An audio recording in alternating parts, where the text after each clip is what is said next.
ಬಾಯಿಯಿಂದ ಕೆಟ್ಟದಾಗಲಿ ಅಂತ ಶಾಪ ಕೊಡಬೇಕಾಗಿಲ್ಲ.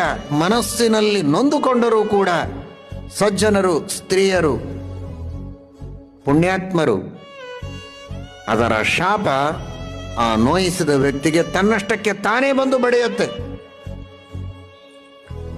ಕೈಯಲ್ಲಿ ನೀರು ತೆಗೆದುಕೊಂಡು ಅಭಿಮಂತ್ರಣ ಮಾಡಿ ಕಣ್ಣು ಮುಚ್ಚಿ ಶಾಪ ಕೊಡುವುದು ಅಂತ ಹಾಗೆಲ್ಲ ಶಾಪ ಕೊಡಬೇಕಾಗಿಲ್ಲ. ಅವರ ಮನಸ್ಸಿನಲ್ಲಿ ತಾಪ ಆದರೆ ಸಾಕು. ತಾಪ ಆಗೋ ಮಾತ್ರದಿಂದ ಶಾಪ ತನ್ನಷ್ಟಕ್ಕೆ ತಾನೇ ಬರುತ್ತೆ. ದೂರ ಇಟ್ಟಂತಹ ವ್ಯಕ್ತಿಗಳನ್ನ ಯಾವುದೋ ಕಾರಣಕ್ಕೆ ಅವರು ಕ್ಷಮಾ ಕೇಳಿ ಶರಣಾಗತರಾಗಿ ಮತ್ತೆ ತಪ್ಪನ್ನ ಒಪ್ಪಿಕೊಂಡು ತಿದ್ದಿಕೊಂಡು ಒಳಗೆ ಬರಬಹುದು.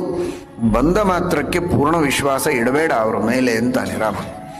ಅವರು ತೋರಿಕೆಗೆ ಆ ರೀತಿ ಮಾಡಿರುವ ನೀವು ಅವರನ್ನು ಹೊರಗಿಟ್ಟ ದ್ವೇಷ ಅವರಲ್ಲಿರುತ್ತೆ. ವೈಯಕ್ತಿಕ ಜೀವನಕ್ಕೂ ಸಾಕಷ್ಟು ಪೀಡೆಯನ್ನ, ತೊಂದರೆಯನ್ನ ಕೊಡುವ ಸಾಧ್ಯತೆ ಇದೆ.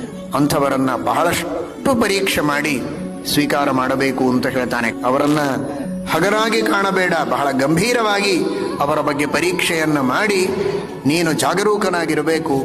ನಿನ್ನ ಒಂದು ವಿಶೇಷವಾದ ಉನ್ನತಿಗಾಗಿ, ಹಿತಕ್ಕಾಗಿ